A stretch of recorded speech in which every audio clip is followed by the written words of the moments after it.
수업 시작하겠습니다. 안녕하세요. 안녕하세요. 오늘은 저희 저번 주에 이어서 2주차 부동산 경제론 시간입니다. 이제 일주일 정도 수업 다 들어보셨죠? 아직은 저희 4과목만 하고 있는데 다른 과목들 분위기는 어때요? 어려워요. 법 과목들이죠, 다들. 다 부동산학 개론 말고는 전부 다 법 과목들인데 처음 배울 때 뭐 당연히 다 어렵습니다. 저희 부동산학 개론은 혹시 기억나시나요? 저번 주에 뭐 배웠죠? 그렇죠. 그런 것들 배웠어요. 지금 어렴풋이 생각나는 아이들을 배웠는데 단원 이름은 뭐였나요? 1단원은 부동산학 총론이었습니다. 몇 문제 나온다 그랬죠? 3문제. 3문제 중에서 2문제는 매년 나오던 데서 똑같이 나오는데 그게 토지의 분류, 또 하나는 토지의 특성이었죠. 크게 목차만 한번 얘기하고 넘어가 볼 건데 토지의 분류에서는 어떤 개념들을 배웠냐면 후보지, 이행지, 필지, 획지, 나지, 건부지, 공지, 법지, 빈지, 맹지, 포락지, 선하지 이런 것들을 배운 게 토지의 분류였죠. 키워드 찾아서 토지 이름이랑 연결시키는 개념이 중요했었고 그 다음으로 마지막으로 배웠던 게 토지의 특성이었습니다. 토지의 특성 4가지 뭐 있었죠? 움직일 수 없다, 부동성, 증가시킬 수 없다, 부증성, 토지는 영원히 존재한다, 영속성, 토지는 각각이 다르다, 개별성, 이렇게 4개가 토지의 특성이었습니다. 이것들을 기초로 저희가 복습 문제 4문제 한번 풀어볼 건데 첫 번째 문제는 30회에 기출됐던 기출문제입니다. 부동산의 개념에 관한 것으로 옳은 것으로만 짝지어진 것을 골라라 라고 얘기했는데 부동산의 개념이라고 하면 3가지 개념이 합쳐졌어요. 뭐뭐뭐가 합쳐진 걸 복합 개념이라고 불렀죠. 법경기, 법률적, 경제적, 기술적 개념을 합쳐서 복합 개념의 부동산이라고 불렀고 법률적 개념 빼고 특히 경제적 개념과 기술적 개념을 구분해라 라는 게 주된 출제 포인트다라고 말씀드렸었죠. 둘 중에 뭘 외웠나요? 기술적 개념을. 어떻게 외웠죠? 그렇죠. 공자환위.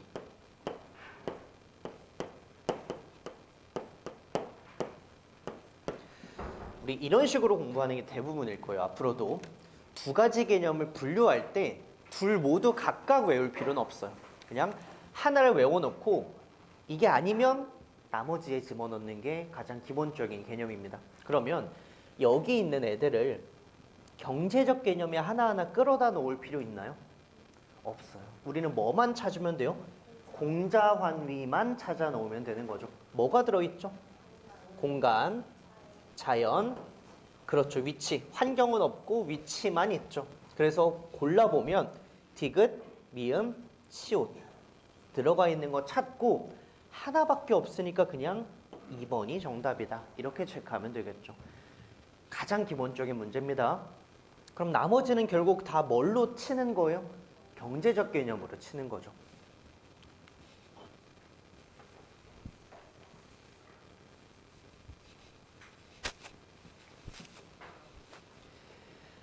자, 다음 보겠습니다. 2번째 문제는 조금 더 어려운 내용이에요.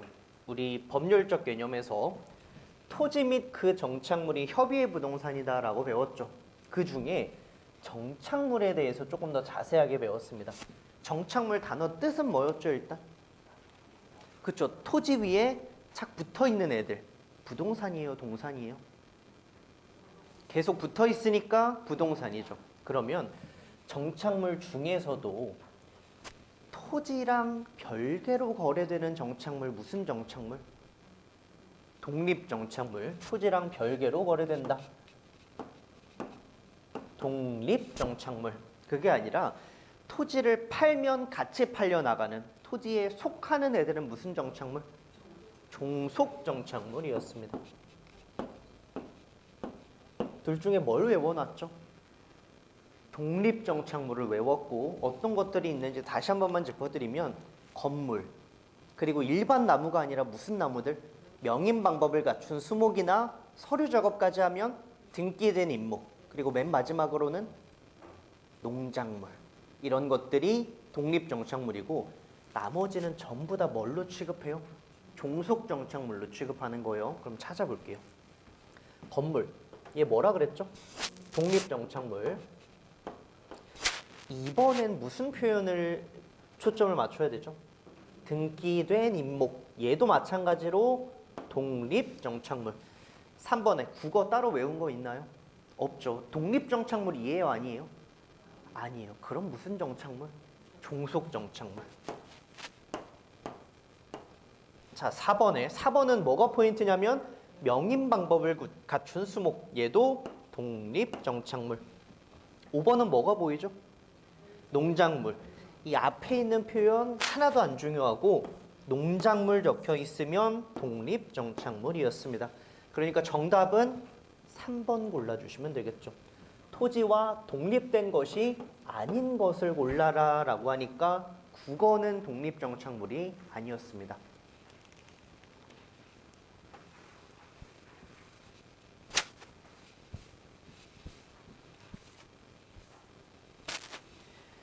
자, 다음 세 번째 문제는 토지의 분류 문제인데 32회 문제 토지 관련 용어의 설명으로 틀린 것은? 자, 1번 보시면 일단 토지 이름이 뭐 나왔죠? 이행지. 이행지 나오면 뭐 찾아야 돼요? 내에서 찾아야 되는 거죠. 내에서라는 표현 찾으니까 이행지랑 제대로 연결되어 있는 거 맞죠? 또 이행지랑 비슷한 단어인데 후보지에 있었습니다. 후보지는 무슨 단어 찾아야 돼요? 상호간에. 그렇죠.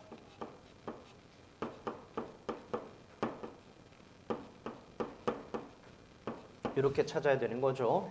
후보지, 상호간에, 이행지, 내에서 이렇게 맞추는 거였고 이번에는 무슨 표현이 키워드죠? 설명 부분에서 뭐가 중요하냐면 등록 단위. 토지를 하나하나 세는 등록 단위를 필지라고 불렀습니다. 그래서 한 필지, 두 필지, 세 필지 이렇게 불렀었죠. 자, 3번을 보시면 3번의 설명 부분에선 키워드 뭘까요? 가격 수준. 그렇죠. 가격 수준이 비슷한 토지를 획지라고 부릅니다. 그래서 필지와 획지를 묶어서 같이 배웠었죠. 등록 단위는 필지, 가격 수준이 비슷한 토지는 획지. 자, 4번에 일단 나지를 물어보고 있고 뒤에 설명 부분에서 무슨 표현이 중요하죠? 남겨둔 토지. 그렇죠. 이거 중요합니다. 남겨둔 토지, 비어있는 토지, 남아있는 토지를 뭐라고 부르죠? 공지라고 부릅니다. 공터 생각하시면 돼요. 그래서 4번이 정답이고 그러면 지금 문장은 나지가 아니라 공지로 바꾸면 맞는 문장인데 나지가 들어오려면 무슨 표현이 들어와야 되냐면 두 가지가 없어야 돼요. 뭐가 없고 일단? 시설물 없고 무슨 제한이 없다? 사법상의 제한이 설정되어 있지 않은 토지를 나지라고 불렀습니다. 그래서 이렇게 두 가지가 없는 걸 나지라고 불렀죠. 남겨둔 토지, 비어있는 토지는 공지라고 불렀습니다. 5번 보시면 맹지는 무슨 토지라 그랬어요? 꽉 막혀서 코맹맹이 소리 난다라고 얘기했죠. 도로에 직접 연결되지 않은 토지를 맹지라고 불렀습니다. 도로에 접속면이 없는 이라고 표현돼도 똑같은 표현이겠죠. 이렇게 찾는 게 토지의 분류 32회 세 번째 문제였습니다. 마지막 문제 볼까요?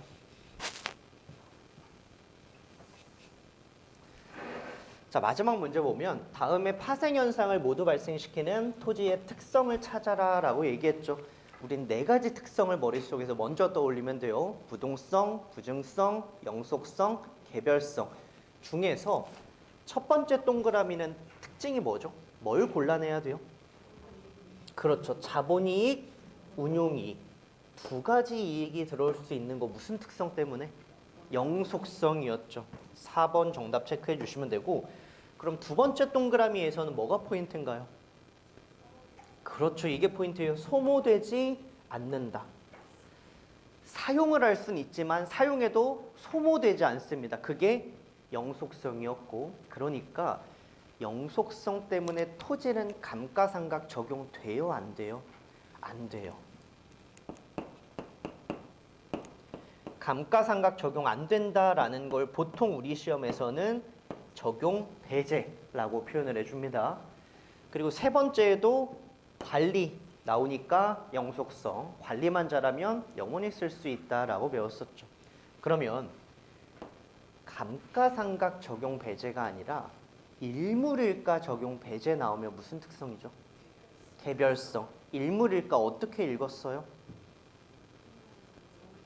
그렇죠. 동일한 물건은 동일한 가격을 가진다. 분들이 가지고 있는 핵심서, 기본서 다 동일한 물건이니까 동일한 가격을 가졌죠. 근데 토지는 동일한 물건이라는 개념 자체가 없으니까 일물일가 적용 안 된다. 여기까지가 저번 주에 배운 거였습니다.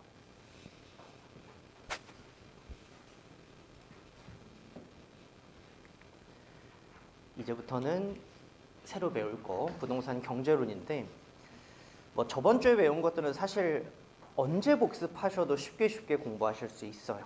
보통 뭐 키워드를 가지고 연결하는 작업만 해내면 되니까 지금 당장 내가 복습을 하지 못했더라도 나중에 얼마든지 다시 복습하면 머릿속에 새록새록 떠오를 내용인데, 오늘 배우는 경제론, 제가 저번 주에 어떻게 설명을 드렸냐면 우리 시험에서 8개의 단원이 있는데 그 중에 자주 나오는 파트, 많이 나오는 파트 3개가 있다라고 말씀드렸죠. 그게 뭐였냐면 경제론, 투자론, 감정평가론, 이렇게 3개가 있었어요. 그 중에 하나가 오늘 배우는 경제론이죠. 문제 많이 나오고, 많이 나오면 6문제까지도 나오고, 계산 문제도 오늘 2가지 유형이나 배워볼 거예요. 근데 부동산 경제론은 일단 테마 구성이 1번 테마부터 5번 테마까지로 구성이 되어 있는데 안 적으셔도 됩니다. 오늘은 1, 2, 3번 테마까지만 배워볼 거예요. 4번이랑 5번은 쉬워요. 그냥 단순 암기로도 문제가 충분히 풀려서 다음 순환에 경기변동 거미집 이론까지 배울 거고, 오늘은 일단 1, 2, 3번까지만 먼저 배우겠습니다. 보통은 이렇게 해서 한 문제가 나오고 여기 있는 개념들로 4문제 또는 5문제가 출제가 됩니다. 그리고 경제론의 특징이라고 얘기한다면 뭐가 나올지를 예측하는 게 사실 큰 의미가 없어요. 왜냐하면 우리가 오늘 배울 1, 2, 3번 테마가 전부 다 섞여서 한 문제로 나오는 경우가 굉장히 많습니다. 그래서 보통 배운 순서대로 개념이 출제가 되는 게 아니라 그냥 처음 배운 거랑 마지막에 배운 거랑 한 문제에 같이 나오는 경우가 엄청나게 많아요. 그래서 우리는 이 개념들을 차곡차곡 기억을 해두면서 이런 문장 나왔을 땐 이거 떠올려야 됐었지, 또는 이런 문장 나왔을 땐 이렇게 풀어야 됐었지, 이런 것들을 연결하는 작업이 중요한 게 경제론입니다. 다시 한번 얘기하면 경제론은 키워드를 가지고 푸는 문제가 많지는 않습니다. 단순 암기 문제가 많지는 않아요. 뭘 해야 되냐면 머릿속으로 이해할 수 있어야 돼요.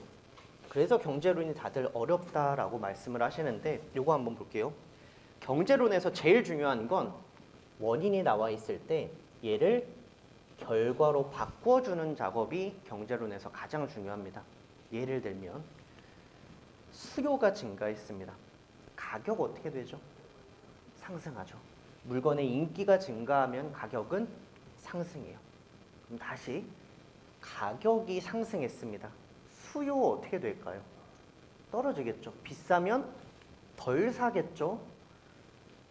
수요가 증가하면 가격이 상승하는데 가격이 상승한다고 해서 수요가 증가하는 건가요? 아니죠. 가격이 상승하면 그 뒤에는 수요가 감소할 거예요. 그럼 우리 이걸 보고 눈치챌 수 있는 게 수요 증가와 가격 상승을 그냥 짝꿍지어서 막 외우면 되나요? 외우면 얘는 적용이 되지만 이 반대로는 적용이 안 돼요. 그래서 우리가 경제론은 단순 암기로 푸는 문제가 아니다라고 얘기를 하는 거고, 특히나 가격 상승, 가격 하락이라는 표현이 엄청나게 많이 나옵니다. 그럼 얘를 공급으로 바꿀 수 있느냐 없느냐, 수요로 바꿀 수 있느냐 없느냐가 경제론에서 가장 중요한 개념이에요. 다시 한번 연습해 볼게요. 수요가 감소했습니다. 가격은 어떻게 될까요? 물건의 인기가 떨어지면 가격도 떨어지겠죠. 다시 가격이 떨어졌어요. 수요 어떻게 되죠? 증가하겠죠. 이걸 지금 당장은 뭐 머릿속에서 조금 멈칫거릴 수도 있지만 이걸 여러 번 반복해서 판단의 시간을 줄여가는 게 저희가 이제 1년 동안 해야 될 경제론 연습이다라고 생각하시면 됩니다. 지금 봤을 땐 이렇게 봐서는 별로 안 헷갈리죠. 다시 한번 볼게요. 수요가 증가하면 물건의 인기가 상승하면 가격은 상승하고 가격이 올라가면 많이 사요? 조금 사요? 조금 사야 되겠죠. 수요 감소. 세 번째, 수요가 감소하면 물건의 인기가 떨어지면 가격 어떻게 되죠? 떨어지죠. 마지막, 가격이 떨어지면 많이 사요? 조금 사요? 많이 사요. 수요 증가하겠죠. 지금은 우리가 부동산에 관련해서 부동산 학을 많이 배우진 않았어요. 그래서 이렇게 알려준 것만 가지고 판단을 할 수 있는데 앞으로는 어떤 개념이 머릿속을 비집고 들어올 거냐면 투기라는 개념이 머릿속을 스멀스멀 비집고 들어오게 될 거예요. 경제론에서 투기를 생각하는 순간 한 문제도 못 풀어요. 투기는 일반적인 경우예요? 특수한 경우예요? 특수한 경우다라고 생각을 해야 돼요. 그래서 경제론을 공부할 땐, 경제론의 문제를 푸실 땐 투기라는 생각은 아래 머릿속에서 다 배제하고 문제를 푸셔야 됩니다. 예를 들면 부동산 가격이 상승했습니다. 우리나라 현실적으로 볼게요. 부동산 가격이 상승했어요. 앞으로도 상승할 것 같아요. 그럼 사람들 사요, 안 사요? 사요. 근데 경제론에서 뭐라고 대답을 해야 돼요? 수요가 떨어진다라고 대답을 하셔야 돼요. 이게 지금 짚고 넘어가야지 나중 가서 이걸 구분해서 판단하려고 하면 엄청나게 많이 헷갈릴 거예요. 다시 한번 우리 경제론에선 투기라는 개념을 그냥 다 배제하고 문제를 푸셔야 돼요. 내가 봤을 땐 이런 경우도 있을 것 같은데 내가 본 경우는 이런 경우도 있는데 라는 거 그냥 다 빼야 된다는 거죠. 그래서 여기서 얘기하는 수요는 실제로 집이 필요해서 사는 경우를 수요라고 얘기하는 거예요. 투기 목적으로 쟁여두는 게 아니라 투자 목적으로 미리 사두는 게 아니라 그냥 내가 실제로 살 집이 필요한데 지금 당장은 가격이 너무 높아요. 그럼 지금 못 사겠죠. 나중에 살 거고 지금 가격이 떨어졌습니다. 그럼 지금 사야 되겠죠. 이렇게 판단하는 게 부동산 경제론입니다. 투기를 배제하자라는 게 저희의 가장 첫 번째 목적입니다.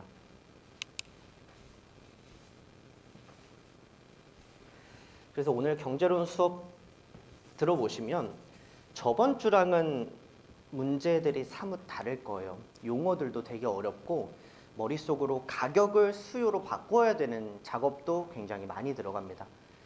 그래서 머릿속이 복잡하실 텐데 또 은근 설명 듣다 보면 재밌어요.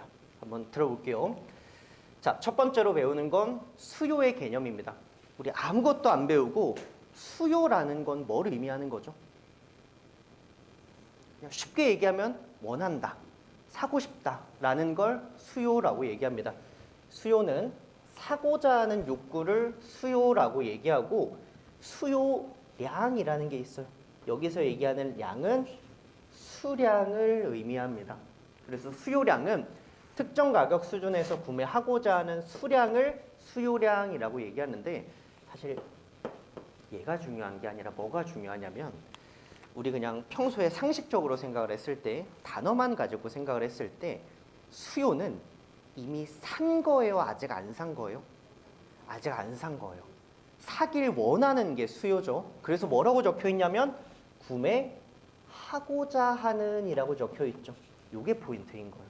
구매하고자 하는 이라는 건 아직 샀다 안 샀다? 안 샀다. 그래서 이런 특징이 있습니다. 수요는 사전적 개념이에요. 무슨 뜻이냐면 일이 발생하기 전의 개념이다. 샀어요? 안 샀어요? 안 샀어요. 그래서 구매가 의도된 양이지 실제로 구매한 양이다 라고 나오면 틀린 표현이겠죠. 이게 첫 번째입니다. 수요량은 실제로 구매한 양이 아니라 구매하고자 하는 수량이다. 자, 그리고 두 번째, 우리나라는 특히나 내 집 마련의 꿈을 다들 가지고 있습니다. 다들 부동산 사고 싶죠. 근데 왜 아직 안 사고 계시죠? 저 같은 경우에는 부동산 아직 못 사요. 왜 못 사냐면 너무 고가의 재화다 보니까. 그래서 만약에 수요를 사고 싶다고 그냥 다 수요자라고 칭하면 우리나라 사람들 전부를 수요자라고 얘기해야 되겠죠. 그럼 공급 물량을 맞추기가 되게 어렵고 혼란스러워요. 그래서 수요를 얘기할 때, 경제론에서 수요를 얘기할 땐 구매 의도 당연히 있어야 되는 거고, 얘만 있다고 다 수요자가 아니라 뭐가 동반되어야 되냐면 실질적으로 살 수 있는 능력이 있는 사람들만 수요자라고 얘기를 합니다. 돈 한 푼도 없이 그냥 나 부동산 살 거야 라고 얘기한다고 수요자 아니라는 거죠. 실제로 돈이 있고 살 수 있는 능력이 있는 사람들을 수요자라고 얘기합니다. 의도만 있으면 되는 게 아니라 구매력, 지불 능력이 동반되어야 된다.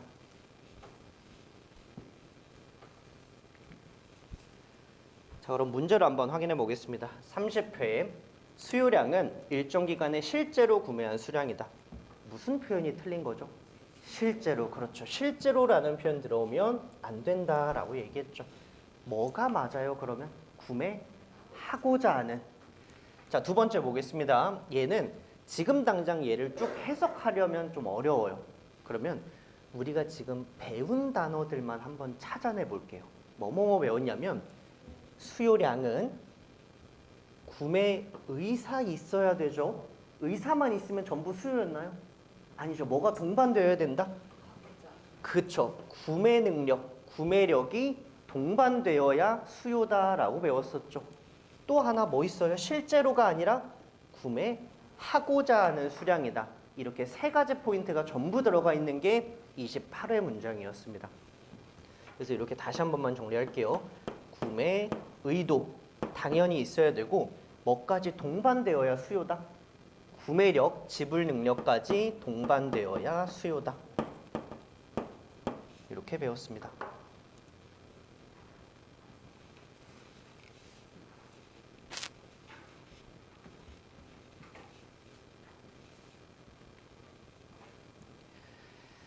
자, 다음으로 배울 건 유량과 저량입니다. 우리가 알고 있는 모든 경제 변수는 유량 아니면 저량의 경제 변수로 구분할 수 있습니다. 딱 두 종류로 구분할 수 있어요. 유량이라는 건 뭐냐면 일정 기간을 기준으로 측정하는 변수들은 전부 다 유량 변수다라고 얘기를 하는 거고, 그럼 반대로 저량은 뭐냐면 일정 시점을 기준으로 측정하는 변수들은 전부 다 저량의 변수다라고 표현을 합니다. 다시 이 세상의 모든 경제 변수는 딱 두 가지로 분류할 수 있어요. 뭐랑 뭘로? 유량과 저량으로. 그때 어떤 경제 변수를 측정할 때 기간을 잡아서 측정하는 변수는 유량이다라고 종류를 구분하는 거고, 어떤 경제 변수를 측정할 때 시점을 기준으로 측정한다라고 하면 이 경제 변수는 저량의 변수다라고 종류를 구분하는 거죠. 이 단어 뜻을 조금 더 풀어보면 유량에서 유자가 흐를 유자입니다. 흘러 들어온 양 또는 흘러 나간 양을 측정할 때 유량이라고 얘기를 하는 거죠. 다시 저량은 뭐냐면 이 저량의 저자가 저수지할 때 저자예요. 쌓여있는 양을 측정한다라는 게 저량입니다. 과거부터 현재까지 차곡차곡 축적된 양을 측정하는 게 저량이에요. 다시 한번 이 유량과 저량에서 첫 번째 포인트는 뭐가 기간이고 뭐가 시점인지를 분리하는 건데, 쉽게 보시려면 시점에 이미 무슨 글자가 들어있어요? 저량의 저자가 들어있죠. 그래서 시점이 저량이다라고 기억하는 게 가장 깔끔합니다. 다시 한번 기간은 뭐고? 유량이고 시점은 저량이다.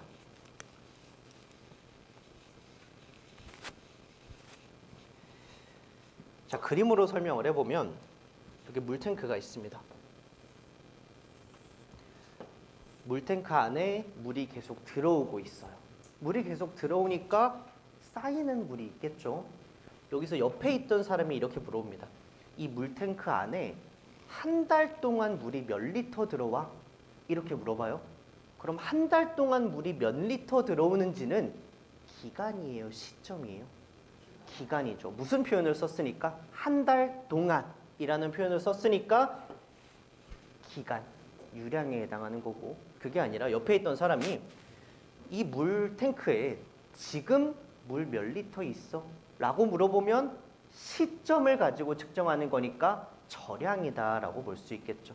그래서 우리가 어떤 경제 변수를 구분할 때 유량인지 절량인지를 판단하려면 앞에 한 달 동안 또는 월 이런 표현 붙여서 말이 되면 뭐고? 유량이고, 현재 존재하는 양을 붙였을 때 말이 되면 절량으로 취급을 하게 되는 거죠. 유량과 절량이 이런 식으로 다르게 설명이 됩니다. 유량은 기간, 절량은 시점. 그래서 문제를 한번 볼 건데 31회 문제 한번 먼저 보겠습니다. 다음 중 유량의 경제 변수는 모두 몇 개인가? 라고 물어봤죠. 유량이든 절량이든 뭘 물어보는지 상관없어요. 어차피 유량 아니면 절량 둘밖에 없으니까. 그럼 한번 확인해 볼게요. 정석대로 한번 먼저 확인을 해보면 첫 번째 동그라미 가계 자산이라는 표현 나오네요. 자산이라는 표현을 좀 더 쉽게 얘기하면 재산이랑 똑같겠죠. 자, 그럼 이제 붙여볼게요. 한 달 동안의 재산이 말이 돼요? 현재 내가 가지고 있는 재산이 말이 돼요? 현재 내 재산이 훨씬 더 말이 되죠. 그럼 얘는 유량이다, 절량이다? 절량이다, 그렇죠. 자, 두 번째 동그라미도 보시면 소비입니다. 소비. 월 소비가 말이 돼요? 현재 시점의 소비가 말이 돼요? 그렇죠. 우리 좀 더 상식적으로 보려면 한 달 동안의 소비액이 훨씬 더 말이 되죠. 그럼 얘는 무슨 변수다? 유량이다. 이 자본이라는 건 자산이랑 똑같으니까 일단은 잠깐 넘어가 보고 소득. 소득은 월 소득이에요? 현재 시점의 소득이에요? 월 소득이에요. 그럼 얘도 유량. 이렇게 봤을 때 이렇게 하나하나 한 달 동안의 월 또는 현재 이런 표현 붙여서 구분하고 있는데 분명히 여기 계신 분들 중에서는 한 달 동안에도 말이 되는 것 같고 현재 시점에도 말이 되는 것 같아 라고 생각할 수 있어요. 이렇게 하나하나 분류를 하려면 헷갈리는 변수들이 분명히 존재합니다. 그래서 우리는 시험용으로 어떻게 할 거냐면 외울 거예요. 자주 나오는 아이들을 외워갈 건데 유량과 절량 중에선 절량이 훨씬 더 적어요. 그래서 절량을 암기 코드로 외워서 들어갈 거고 절량의 암기 코드는 통제자가 부인 이렇게 만들어 놨습니다. 통제자가 부인. 누가 부인이에요? 통제자가. 뭘 줄여놓은 거냐면 통화량, 재고, 자산, 자본, 가격, 부채, 인구 얘네를 줄여서 통제자가 부인 이렇게 만들어 놓은 거죠. 그럼 얘네를 간단하게만 왜 절량인지 설명을 해보고 넘어갈게요. 통화량이라는 건 뭐냐면 우리나라에 존재하는 돈의 총량을 통화량이라고 얘기합니다. 새로 찍어낸 개념이 아니라 현재 존재하는 돈의 총량. 방금 무슨 표현 썼죠? 현재라는 표현 썼으니까 절량이 훨씬 더 어울리겠죠. 두 번째, 재고입니다. 이 재고에 반대되는 표현은 뭐가 나오냐면 신규라는 표현이 나와요. 그럼 둘 중에 새롭게 흘러 들어온 건 뭐죠? 신규. 그럼 얘는 유량이에요, 절량이에요? 새롭게 흘러 들어왔으니까 유량이고 과거부터 차곡차곡 쌓여있던 건 재고니까 얘는 절량에 해당하는 거죠. 얘네 둘을 구분하는 게 꽤나 중요하게 시험 문제에 많이 나오고 재고는 절량이고 신규 붙어 있으면 유량이다 이렇게 보는 거예요. 그리고 나서 정말 많이 등장했던 게 자산, 자본. 요거 둘 다 잡니다. 자산, 자본 그냥 똑같다라고 보시면 되고 둘 다 아까 제가 재산이라고 설명을 드렸죠. 현재 내 재산이 훨씬 더 말이 됩니다. 절량이었고 가격도 한 달 동안의 가격 얘기하는 거 아니에요. 월세 얘기하는 거 아니고 지금 시점의 가격 얘기하고 있습니다. 그래서 가격도 마찬가지로 절량이고 부채도 내가 가지고 있는 빚, 현재 내가 가지고 있는 빚을 얘기하는 거니까 당연히 절량이고, 인구도 현재 우리나라의 총 인구를 얘기하는 개념이라 전부 다 절량의 변수들입니다. 그럼 기본적으로 지금까지 공인중개사 시험에서 얘네 말고는 절량이 거의 안 나왔어요. 아예 안 나왔다라고 보셔도 되고, 얘네 골라내고 나머지는 전부 다 뭐다? 유량이다라고 보면 되겠죠. 그럼 문제 한번 다시 풀어보겠습니다. 31회 문제를 암기 코드 가지고 다시 한번 풀어볼게요. 다음 중 유량의 경제 변수는 모두 몇 개인가요? 라고 물어봤습니다. 그래도 우리는 뭘 외웠어요? 절량을 외운 거죠. 절량을 어떻게 외웠나요? 통제자가 부인.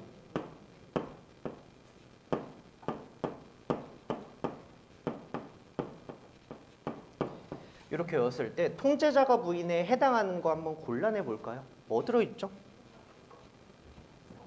그렇죠. 통화량 들어있고, 또 자산 들어있죠. 또 자본도 들어있죠. 또 있나요? 없어요. 그럼 세 개는 절량이고 나머지는 전부 다 뭐다? 유량이다라고 체크를 하는 거죠. 근데 사실 우리가 이렇게만 풀고 넘어가기엔 좀 불안할 수도 있어요. 그래서 검토만 한번 해보면 됩니다. 유량이 맞는지는 앞에 월이나 한 달 동안에 라는 표현 붙여보면 돼요. 월 소비 말 돼요? 안 돼요? 돼요. 월 소득도 말 돼요. 신규라는 표현 붙었으니까 얘는 무조건 유량인 거죠. 그래서 유량은 하나, 둘, 세 개 골라내시면 되겠습니다. 암기 코드부터 시작하는 거예요. 통제자가 부인, 절량으로 골라냈습니다.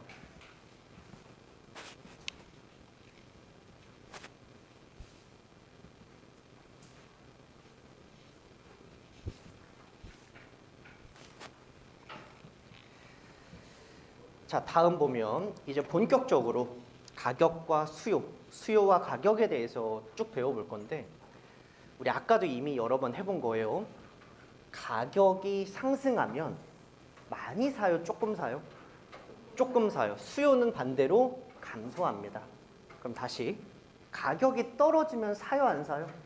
사요. 수요량 증가합니다. 보니까 가격이 변했을 때 수요는 같이 움직여요, 반대로 움직여요? 반대로 움직여요. 같이 움직이는 경우 있나요? 없어요. 그래서 이런 걸 일정한 법칙과 같다라고 해서 이름을 수요 법칙으로 만들어 놨어요. 다시 한번, 가격이 상승하면 수요량은 어떻게 된다? 떨어진다. 반대로 가격이 떨어지면 수요는 증가한다. 반대로 움직이니까 비례일까요? 반비례일까요? 반비례겠죠. 가격과 수요량은 반비례 관계다라고 얘기를 합니다. 이런 상황을 저희가 엄청나게 많이 접하게 될 텐데, 가격이 보이면 수요로 바꾸는 연습을 할 수 있어야 돼요. 그래서 우리는 이때 쓸 만한 표현이, 머릿속에서 꺼냈을 만한 표현이 비싸면 안 산다 라는 표현을 바로바로 꺼냈을 수 있어야 돼요. 무슨 뜻이냐면, 가격이 상승했다라는 표현 나와 있으면 수요 무조건 어떻게 된다? 떨어진다. 이걸 바로바로 바꿔낼 수 있어야 되죠. 비싸면 안 산다. 이렇게 떠올려서 비싸면 안 산다.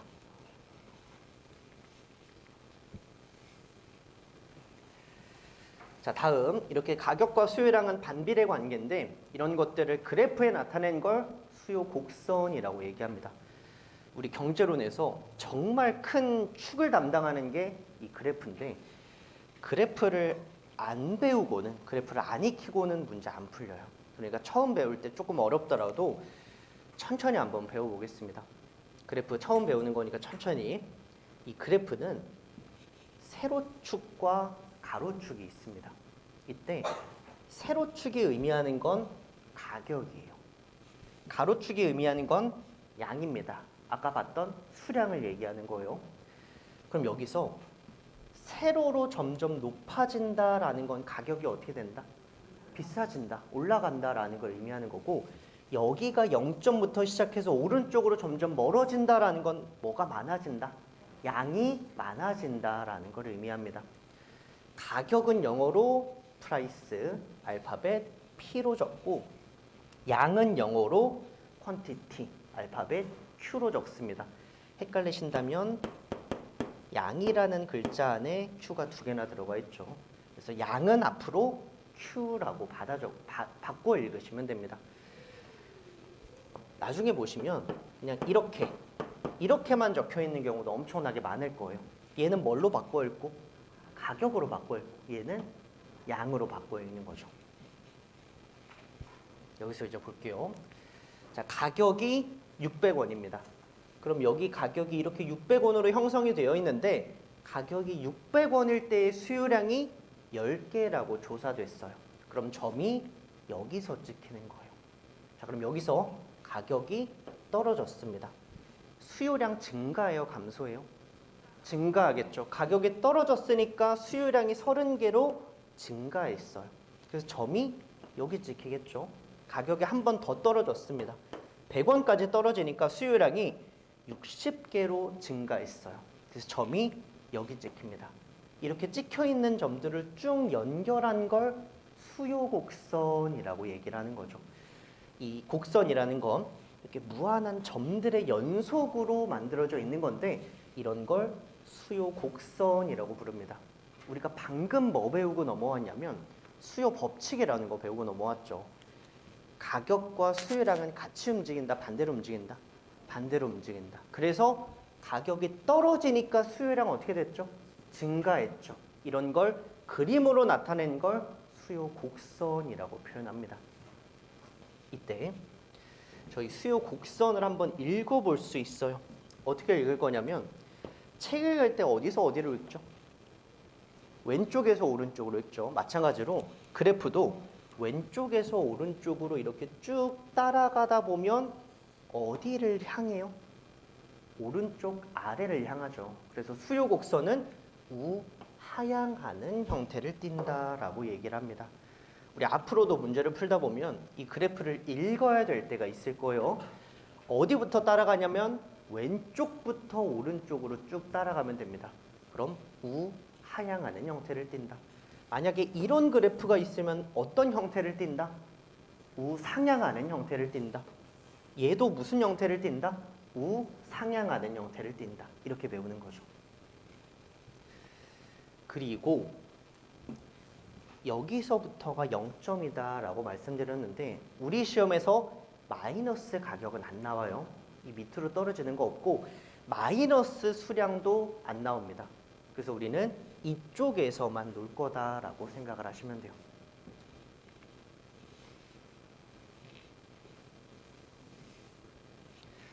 자, 이번에는 수요 함수입니다. 이 수요 함수라는 건 가격과 양의 관계를 나타낸 식을 수요 함수라고 얘기합니다. 가격이 알파벳으로 뭐였죠? P, 양은 Q 이렇게 적어서 가격과 양의 관계를 나타낸 식을 수요 함수라고 얘기를 해요. 이 함수는 처음 접하기에 좀 어려운 개념인데 적을 필요 없습니다. 적을 필요 없고 함수라는 건 어떻게 만들어진 건지 한번 보여만 드릴게요. 시험에서 묻지도 않아요. 보면 가격이 얼마씩 떨어져요? 50만 원씩 떨어지고 있죠. 근데 양은 몇 개씩 증가해요? 25개씩 증가하고 있습니다. 이런 관계를 나타내는 게 바로 함수예요. 재화의 종류별로 이 관계가 다 동일할까요? 다 다를까요? 전부 다 다르겠죠. 그래서 우리는 얘네 둘이 어떤 관계를 가지고 있다라고 하는 걸 식으로 나타내는 게 수요 함수입니다. 여기까지 전혀 모르셔도 괜찮아요. 머릿속에서 다 날아가도 상관없는데 이것만 알 줄 아시면 돼요. 함수가 나와 있을 때 가격이나 양을 알고 있습니다. 가격이 알파벳으로 뭐였죠? P. 그럼 이거 가격이 30만 원이다라는 건 P가 몇이다? 30이다라는 걸 의미하는 거죠. 그럼 P 자리에 숫자 30 넣어도 돼요? 돼요. 똑같은 거죠. P가 30이니까. 그래서 여기에다가 30을 집어넣어 볼 거예요. 집어넣어 볼게요. 가격이 30만 원입니다. P가 30이다 라는 거 알아냈고 그럼 P 자리만 숫자 30으로 바꿔볼게요. 이제는 문자가 몇 개밖에 안 남았어요?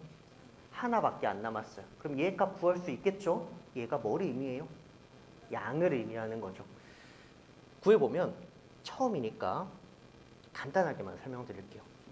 이 같다 라는 기호를 기준으로 왼쪽에 있는 애가 오른쪽으로 넘어갈 때도 부호가 반대로 바뀌고 오른쪽에 있는 애가 왼쪽으로 넘어갈 때도 부호가 반대로 바뀌어요.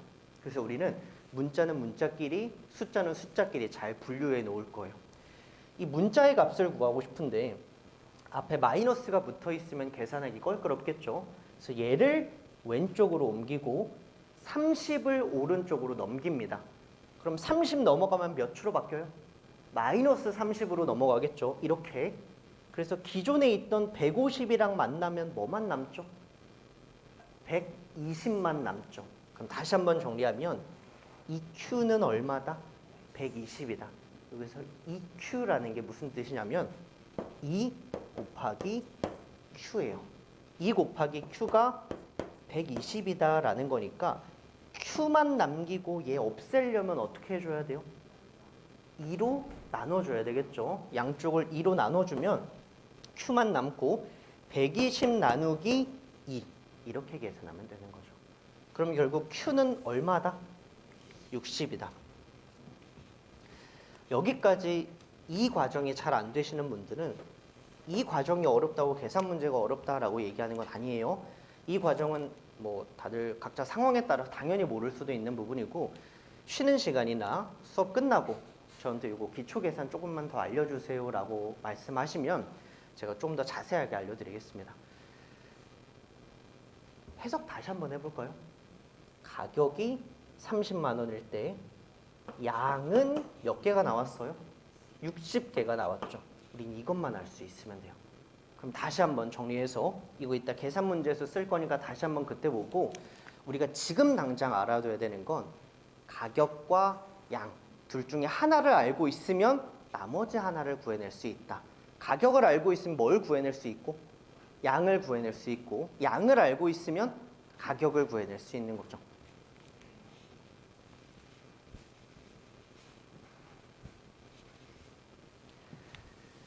이거 심각하게 받아들이지 않으셔도 괜찮아요. 지금 순환에서는 얘가 중요한 게 아니라 얘가 중요해요. 우리 오늘 목표를 딱 3가지로 잡고 갈 건데 나머지 내용 뭐 다 까먹으셔도 괜찮고 이해가 안 되셔도 괜찮고 다음 순환에 공부해야 되겠다라고 생각하셔도 괜찮습니다. 근데 딱 3개 정도는 이번 순환에 가져갈 수 있으니까 그 중에 하나가 얘입니다. 이름이 뭐라고 적혀 있죠? 수요의 변화와 수요량의 변화를 구분할 거예요. 우리가 언뜻 봤을 땐 같은 거 같죠? 여기가 아니라 그냥 다른 데서는 우리 수요라는 표현과 수요량이라는 표현을 그냥 같은 표현으로 사용해도 상관없어요. 근데 지금 여기서 얘기하는 건 수요의 변화 요인과 수요량의 변화 요인을 구분해라 라는 개념이고 여기서는 얘네 둘을 구분해서 표현해 주셔야 돼요. 이것도 사실 조금 더 깊은 얘기고 우리는 이 2가지 결론만 한번 구분해 볼게요. 결론 먼저 갈게요. 첫 번째, 해당 재화의 가격이 변하면 곡선 상행 이동으로 나타납니다. 이런 현상들을 수요량의 변화라고 불러요. 다시 한번, 해당 재화의 가격이 변하면 곡선 상위 이동으로 나타나는데 이런 현상을 수요량의 변화라고 부릅니다. 그럼 반대되는 상황 한번 볼게요. 가격이 변한 게 아니라 가격 이외의 모든 요인들은 곡선 상위 이동이 아니라 뭐의 이동으로 적혀 있어요? 곡선의 이동으로 적혀 있죠. 같아요? 달라요? 달라요. 우리는 얘네 둘을 구분하는 게 주된 포인트입니다. 다시 볼게요. 곡선 상위 이동을 일으키는 요인은 몇 개밖에 없어요? 1개밖에 없어요.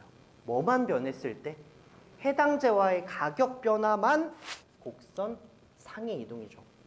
그럼 반대로 얘기하면 얘 빼놓고 다른 요인들은 전부 다 뭐의 이동?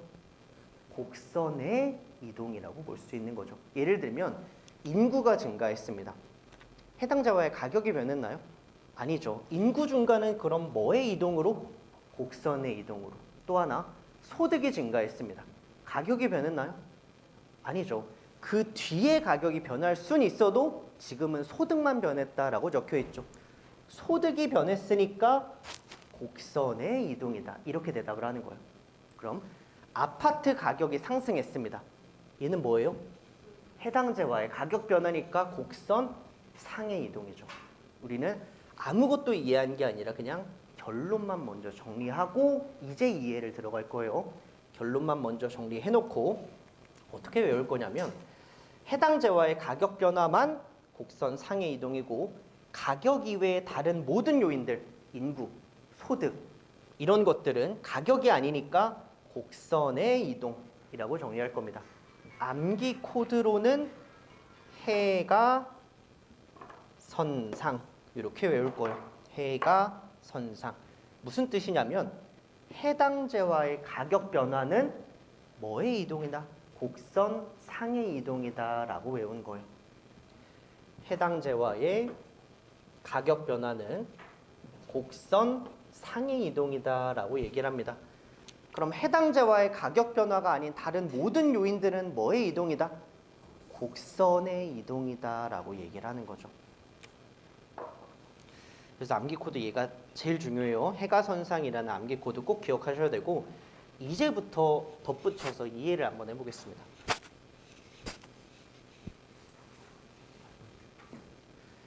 자, 첫 번째 상황 보면 가격이 떨어졌어요. 이 가격 하락을 설명하기 전에 이 무슨 곡선이었죠?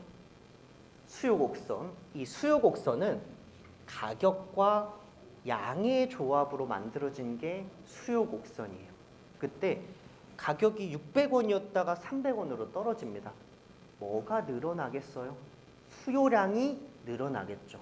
근데 이게 그래프상에서 어떻게 표현되는 거냐면 가격이 600원일 땐 수요량이 10개였다가 가격이 떨어진다라는 건 어떻게 표현하면 돼요? 이렇게 내려와서 가격이 300원으로 떨어졌다. 그랬더니 수요량이 30개로 늘었다. 이렇게 표현을 하는 거죠. 얘는 점이 이동한 거예요? 선 자체가 이동한 거예요?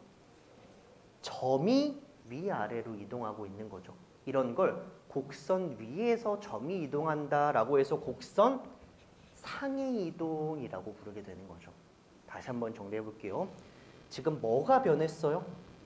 가격이 변했어요. 암기 코드는 뭐라고 외웠는데? 해가선상이라고 외웠죠. 해당 재화의 가격이 변하니까 뭐의 이동으로? 곡선 상의 이동으로. 그럼 곡선 상의 이동을 다르게 표현하면 점의 이동이에요? 선의 이동이에요? 점의 이동이죠.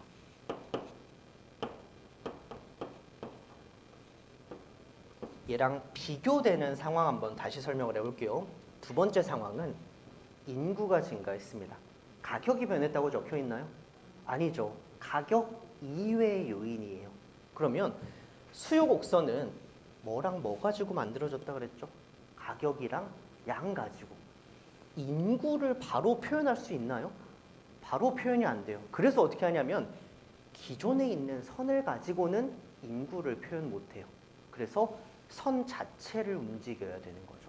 어떻게 움직일 거냐면 인구가 증가한 만큼 모든 가격 수준에서 수요량을 다 증가시킵니다. 모든 점들이 다 오른쪽으로 밀려요. 그럼 결국은 뭐가 이동한 거랑 똑같다? 선이 이동한 거랑 똑같다. 이런 걸 뭐의 이동으로? 곡선의 이동으로 표현하게 되는 거죠. 이 두 그림만 비교할 수 있으면 돼요. 머릿속에서. 일단 암기 코드는 뭐예요? 해가선상. 다른 거 다 제쳐주더라도 암기 코드가 제일 중요한 거고 해가선상은 뭐의 줄임말이었죠? 해당 재화의 가격이 변하면 곡선 상의 이동으로 나타난다. 그럼 가격이 변한 게 아니라 다른 것들이 변하면 뭐가 이동한다? 곡선 자체가 이동한다라는 걸 구분해내는 개념이 수요의 변화와 수요량의 변화입니다. 그럼 얘는 점의 이동이에요? 선의 이동이에요? 선의 이동이죠. 구분되실까요? 우리 경제론에서는 뭐 중간중간 분명히 헷갈리실 부분이 경제는 사실 돌고 돈다라는 표현 들어보셨나요? 경제는 계속 돌고 돌아요. 그래서 우리가 끊임없이 꼬리에 꼬리를 물고 돌아가다 보면 계속 결국은 돌다가 원점으로 올 수밖에 없어요. 근데 경제론은 그걸 원하는 거 아니겠죠? 경제론은 바로 지금 준 조건만 얘기하는 거예요. 예를 들면 인구가 증가하면 수요 증가하죠. 그럼 그 뒤에 가격은 당연히 어떻게 되겠어요? 상승할 거예요. 근데 지금 이것까지 대답을 하라고 한 게 아니라 인구 증가면 그냥 인구 증가만 보는 거예요. 그 뒤의 상황을 생각하는 거 아니에요? 인구 증가는 가격 변화라고 적혀 있는 건가요? 아니죠. 가격 변화랑 인구 증가는 다른 요인이에요. 그 중에 가격이 변한 건 뭐의 이동이고 곡선 상의 이동이고 인구가 변한 건 곡선의 이동이죠. 구분할 줄 아시면 되겠습니다. 그럼 문제로 한번 보겠습니다. 문제 29의 문제 보시면 해당 주택 가격 변화에 의한 수요량의 변화는 동일한 수요 곡선상의 이동으로 나타난다. 얘도 먼저 보시면 무슨 표현이 먼저 눈에 띄죠? 아무거나 고르셔도 괜찮아요. 그렇죠. 이게 먼저 눈에 띌 수도 있겠죠. 해당 재화의 가격이 변했습니다. 그럼 뒤에 뭐라고 적혀 있어야 맞아요? 그쵸. 선상이라고 적혀 있어야 맞는 거죠. 암기 코드 해가 선상 이렇게 연결하는 거니까 이렇게 문제 푸시는 거예요. 두 번째도 볼까요? 30회 문제를 보시면 이번에는 해가 선상에 해당하는 건가요? 아니죠. 가격 이외의 요인이니까 선상이라고 적혀 있으면 맞아요, 틀려요? 틀려요. 그래서 선상이 아니라 뭐가 이동했다? 곡선이 이동했다라고 적혀 있는 거죠. 이런 맞아요. 이러면 맞는 문장이 되는 거죠. 이 두 문장을 구분해낼 줄만 아시면 되겠습니다. 지금 당장은 이걸 해석하는 게 아니라 단어를 보고 짝 맞추는 연습을 하고 있습니다. 해가 선상. 하나만 더 보겠습니다. 이렇게 그래프가 있을 때, 수요 곡선이 있을 때 수요가 증가합니다. 그럼 여기가 0점이라 그랬죠. 곡선이 이동할 거예요. 곡선은 좌측 또는 우측으로 이동합니다. 왼쪽 아니면 오른쪽으로 이동하는데 수요가 증가했으면 0이랑 가까워져요? 멀어져요? 멀어져요. 그럼 어느 쪽으로 이동해요? 오른쪽으로 이동하겠죠. 수요가 오른쪽으로 이렇게 수요 곡선이 이동합니다. 어떻게 되면? 수요가 증가되면. 그럼 반대로 어떤 요인으로 수요가 감소했습니다. 그럼 0이랑 가까워지는 쪽으로 움직이겠죠. 어느 쪽으로 움직여요? 왼쪽으로 움직입니다. 그래서 수요가 감소하면 왼쪽, 수요가 증가하면 오른쪽으로 움직이는 거죠. 모든 곡선이 다 똑같아요. 수요 곡선이건 공급 곡선이건 수요 공급이 증가하면 어느 쪽으로 이동한다?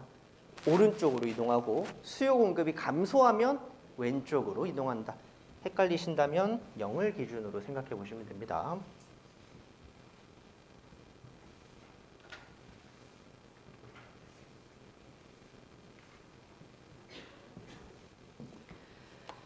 자, 그럼 이번에는 수요의 변화 요인. 지금 배우는 건 전부 다 가격 이외의 요인에 해당합니다. 가격 이외의 요인. 그럼 뭐의 이동이에요? 곡선의 이동이에요? 곡선 상의 이동이에요? 곡선의 이동이죠. 여기서 지금 배우는 애들은 전부 다 곡선의 이동만 배우게 될 거예요. 어떤 것들이 있냐면 첫 번째로 인구가 증가합니다. 가격이 변했다고 적혀 있는 거 아니죠? 인구가 증가하면 수요가 증가하나요? 감소하나요? 증가하죠. 사람 자체가 많아졌으니까 수요 증가. 두 번째, 소득 수준이 향상됩니다. 가격이 변했다고 적혀 있나요? 가격이 변했다고 적혀 있는 거 아니죠. 소득 수준이 향상되면 수요 증가예요? 감소해요? 당연히 증가하겠죠. 돈이 많아지니까 수요 증가. 세 번째, 금리의 하락이라고 적혀 있습니다. 얘도 마찬가지로 가격 변화가 아니라 가격 이외의 변화죠. 근데 금리라는 건 우리가 뭘 생각하면 되는 거죠? 은행 이자율 생각하면 돼요. 수요자 부동산 구매할 때 돈 빌려요, 안 빌려요? 빌려요. 그럼 금리가 낮아지면 좋은 거죠. 돈 많이 빌릴 수 있으니까 수요 증가합니다. 네 번째도 똑같죠. 대출 규제가 완화돼도 돈 많이 빌릴 수 있으니까 수요 증가. 헷갈리는 건 얘가 헷갈려요. 무슨 표현이 붙어 있냐면 가격 상승에서 끝난 게 아니라 가격 상승 예상이라고 적혀 있네요. 또는 뭐라고 적혀 있을 수도 있냐면 가격 상승 기대. 이런 표현이 붙어 있을 수도 있어요. 뭐 우리가 안 배웠으니까 그냥 생각만 먼저 해볼게요. 가격 상승 예상이나 가격 상승 기대는 가격의 변화예요. 가격 이외의 요인이에요. 아직 안 배웠으니까 그냥 생각만 해보시면 됩니다. 가격 상승 예상은 가격 변했어요? 아직 안 변했어요? 안 변했어요. 변할 것 같다라는 기대감이나 변할 것 같다라는 정보만 있을 뿐이죠. 그럼 해당재와의 가격 변화인가요? 가격 이외의 요인인가요? 가격 이외의 요인이죠. 이걸 먼저 구분해서 얘도 결국은 뭐의 이동이다? 곡선의 이동이다 라고 대답할 수 있어야 되는 게 첫 번째. 그러면 얘는 안 배우고 수요가 증가할까요? 감소할까요?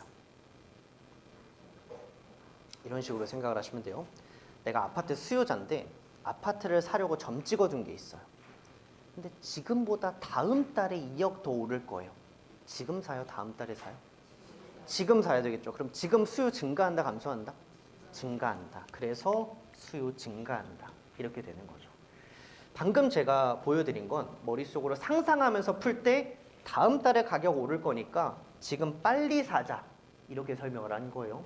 근데 우리 시험장 들어가 보면 그날 아침에 보통 9시 반부터 이제 시험을 시작하게 될 텐데 긴장이 엄청 돼요. 1년을 갈아 넣어서 공부하고 그날 하루 만에 쏟아내야 되는 건데 얼마나 긴장이 많이 되겠어요. 그러다 보니까 머리가 잘 안 들어갑니다. 눈도 깜빡깜빡거려요. 실제로 문장을 읽어도 내가 방금 뭘 읽은 건지 기억이 하나도 안 나요.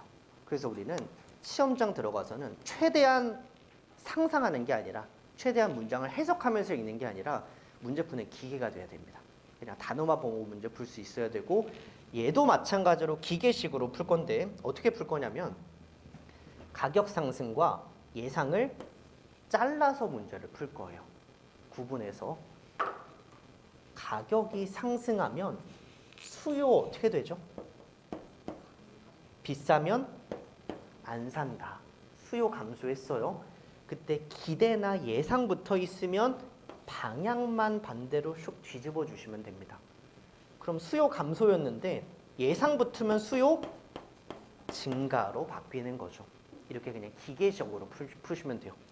다시 한번 기대나 예상 붙어 있으면 잘라서 방향만 바꿔주시면 됩니다. 이렇게 문제를 푸는 게 훨씬 더 컨디션 발을 덜 타니까 이렇게 풀어주시는 게 가장 바람직한 방법이고 다시 한번 까먹으셨을까 봐 여기서 지금 우리가 배우는 거 곡선 상의 이동이에요? 곡선의 이동이에요?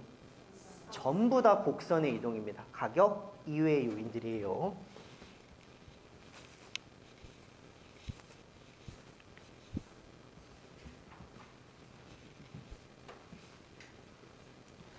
자, 문제로 한번 확인해 볼 건데 천천히 보겠습니다. 천천히. 29회 문제를 보시면 실질 소득이 증가했습니다. 그럼 일단 뒤에 곡선의 이동이라고 적혀 있는 거 맞아요? 틀려요? 맞아요. 이 문제를 풀 때도 암기 코드 뭘 떠올리면서 해가선상, 해가선상을 떠올리면서 해당재와의 가격 변화만 곡선 상의 이동이고 해당재와의 가격 변화가 아니니까 곡선의 이동이다. 맞다. 이렇게 체크를 해주셔야 돼요. 그럼 이제 어디로 이동하는지 방향까지 설정해야 되겠죠. 방향은 어떻게 찾는다 그랬죠? 수요가 증가하면 오른쪽으로, 수요가 감소하면 왼쪽으로. 수요 증가해요? 감소해요? 증가해요. 수요 증가하니까 곡선 어느 쪽으로 이동한다? 오른쪽. 그렇죠. 이렇게 바뀌어야 맞는 문장이겠죠. 이렇게 방향까지 확인하고 대답해 주시면 되겠습니다. 이게 처음에는 조금 헷갈릴 수 있는데 나중 가면 진짜 쉬워요. 소득이 증가하면 수요 증가하니까 오른쪽이 이쪽, 오른쪽. 자, 두 번째 문장 보겠습니다. 29에 보시면 얘도 일단은 뭐 먼저 맞춰야 되냐면 지금 여기 보시면 곡선 상에서 이동한다 이걸 물어보고 있죠. 그럼 암기 코드 뭐 떠올리면서 해가선상 떠올리면서 선상이 나오려면 앞에 뭐밖에 안 돼요? 해당자와의 가격 변화. 맞아요? 틀려요? 틀렸죠. 금리가 하락했으니까 가격 이외의 요인이고 선상이라고 적혀 있으니까 이 문장은 보나마나 무조건 틀린 거죠. 시험장에서 이렇게 체크하고 그냥 넘어가시기만 하면 됩니다. 근데 우리 연습이니까 한번 바꿔볼게요. 금리가 하락하면 수요는 어떻게 되죠? 증가하죠. 수요 증가하면 곡선의 이동이죠. 어느 쪽으로 이동해요? 우측으로. 그렇죠. 수요 증가니까 곡선이 우측으로 이동한다. 이렇게 적혀 있어야 맞는 거죠. 곡선 상의 이동 자체가 틀린 문장이었습니다. 세 번째도 볼까요? 얘가 우리가 특히나 많이 헷갈리는 부분인데 얘도 마찬가지로 뭘 물었냐면 선상이냐라는 거 물었습니다. 해가 선상 떠올리면서 해당제와의 가격 변화인가요? 아니죠. 뭐가 붙어 있으니까? 그렇죠. 예상 붙어 있으니까 선상이라는 표현 나오면 안 되는 거죠. 일단 여기서 틀렸다라고 체크하고 넘어가시면 되는데 얘도 옳은 문장으로 방향 한번 바꿔보겠습니다. 어떻게 바꾼다 그랬죠? 예상은? 잘라서 가격이 떨어지면 수요 어떻게 되죠? 증가하죠. 근데 기대나 예상 붙어 있으면 반대로 수요 감소. 이거 보고 대답을 하시는 거고 수요가 감소하면 곡선은 왼쪽이에요, 오른쪽이에요? 왼쪽으로 이동하는 거죠. 좌측으로 이동한다. 이렇게 보시면 되겠습니다. 혹시나 곡선이 우상향한다 또는 좌하향한다 이렇게 적혀 있어도 그냥 왼쪽인지 오른쪽인지만 확인하시면 됩니다. 곡선은 왼쪽인지 오른쪽인지만 확인하시면 돼요. 그래서 이렇게 수요가 어떻게 변하냐에 따라서 곡선이 왼쪽 오른쪽으로 움직이는데 마지막으로 수요가 증가하면 곡선이 어느 쪽으로? 왼쪽 오른쪽으로 우측으로. 수요가 감소하면 왼쪽으로 이동하게 되는 거죠.